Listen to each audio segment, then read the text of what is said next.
গহপুৰ আঞ্চলিক ছাত্ৰ সন্থাৰ উদ্যোগত 13 দিনীয়া বিহু কৰ্মশালা আয়োজন কৰা হৈছে আৰু এই ধৰণৰ বিহুৰ প্ৰস্তুতি এতিয়া গহপুৰত দেখিবলৈ পোৱা গৈছে।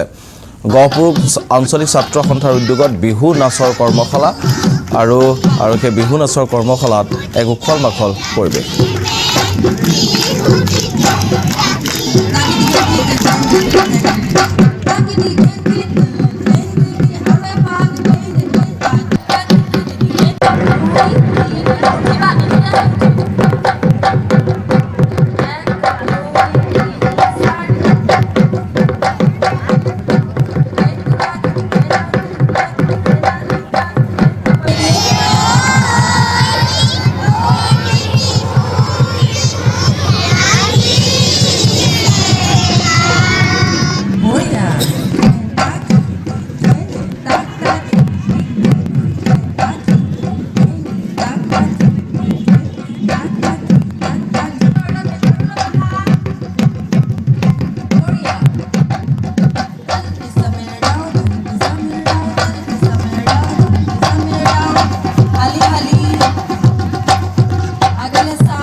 মই প্ৰথমতে আপোনালোকৰ চেনেলৰ জৰিয়তে অসমবাসীৰ লগতে গহপুৰবাসীৰ ৰাইজলৈ ৰঙালী বিহুৰ আগতীয়াকৈ ওলগ জনালোঁ।